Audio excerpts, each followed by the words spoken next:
بسم اللہ الرحمن الرحیم۔ صرف 5 منٹ کا مدرسہ قرآن و حدیث کی روشنی میں 167واں دن 17 جمادی الثانیہ۔ نمبر 1، اسلامی تاریخ۔ حجۃ الوداع۔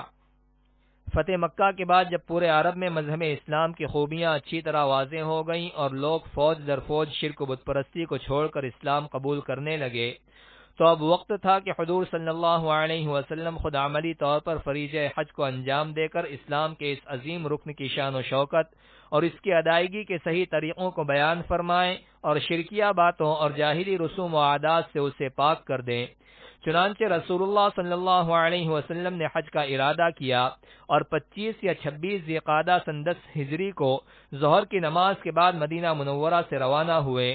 تمام ازواج مطہرات اور سیدہ فاطمہ الزہرا رضی اللہ عنہا آپ صلی اللہ علیہ وسلم کے ساتھ تھیں، اور صحابہ کرام 1 لاکھ سے زائد کی تعداد میں آپ صلی اللہ علیہ وسلم کے ساتھ شریک تھے۔ مقام ذوالحلیفہ میں غسل فرما کر احرام باندھا۔ 4 ذی الحجہ کو اتوار کے دن مکہ مکرمہ پہنچے۔ سب سے پہلے خانہ کعبہ کا طواف کیا اور صفا و مروہ کی سعی فرمائی، اور 8 ذی الحجہ سے حج کے ارکان کو ادا کرنا شروع فرمایا۔ یہ آپ صلی اللہ علیہ وسلم کی مبارک زندگی کا آخری حج تھا، اسی لیے اس کو حجۃ الوداع کہا جاتا ہے۔ نمبر 2، اللہ کی قدرت۔ انسان کا سر قدرت کا شاہکار۔ انسان کے سر کو دیکھیے کہ اللہ تعالی نے کیسا مدور، گول اور خوبصورت بنایا ہے، اور اس میں پورے جسم کے قیمتی خزانے چھپا رکھے ہیں۔ انسان کا سر 55 ہڈیوں سے جڑا ہوا ہے۔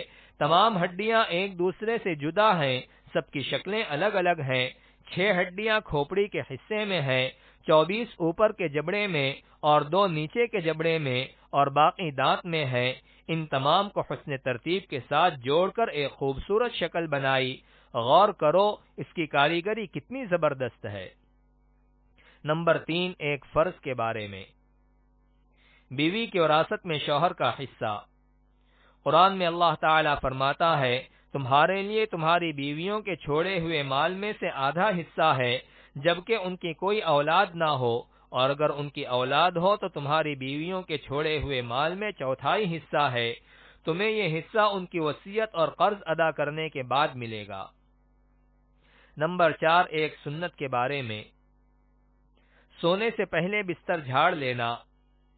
حضرت ابو ہریرہ رضی اللہ عنہ فرماتے ہیں کہ رسول اللہ صلی اللہ علیہ وسلم نے فرمایا، جب تم میں سے کوئی بستر پر آئے تو اسے کسی کپڑے سے جھاڑ لے، اسے نہیں معلوم کہ بستر میں کیا ہے۔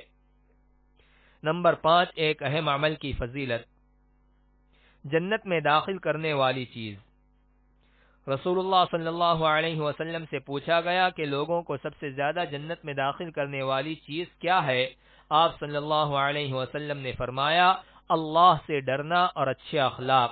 اور سب سے زیادہ آگ میں داخل کرنے والی چیز کے بارے میں سوال کیا گیا تو آپ صلی اللہ علیہ وسلم نے فرمایا، منہ اور شرمگاہ۔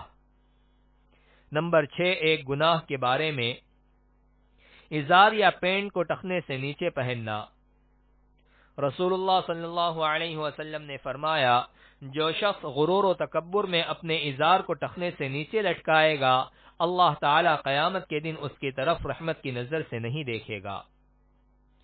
نمبر 7، دنیا کے بارے میں۔ کامیاب کون؟ رسول اللہ صلی اللہ علیہ وسلم نے فرمایا، کامیاب ہو گیا وہ شخص جس نے اسلام قبول کیا اور اس کو ضرورت کے بقدر روزی ملی، اور اللہ تعالی نے اس کو دی ہوئی روزی پر قناعت کرنے والا بنا دیا۔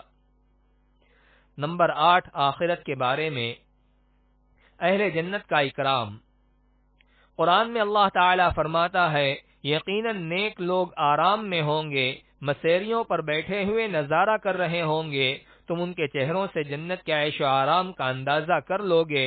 ان کو مہربن خالص شراب پلائی جائے گی، اس پر مشک کی مہر لگی ہوگی۔ ایسی پاکیزہ شراب کے لیے رغبت کرنے والوں کو رغبت کرنی چاہیے۔ اس شراب میں تسنیم کے پانی کی ملاوٹ ہوگی، وہ ایک ایسا چشمہ ہے جس میں سے نیک بندے پئیں گے۔ نمبر 9، طب نبوی سے علاج۔ گائے کے دودھ کا فائدہ۔ رسول اللہ صلی اللہ علیہ وسلم نے فرمایا، گائے کا دودھ استعمال کیا کرو کیونکہ وہ ہر قسم کے پودوں کو چرتی ہے، اس لیے اس کے دودھ میں ہر بیماری سے شفا ہے۔ نمبر 10، قرآن کی نصیحت۔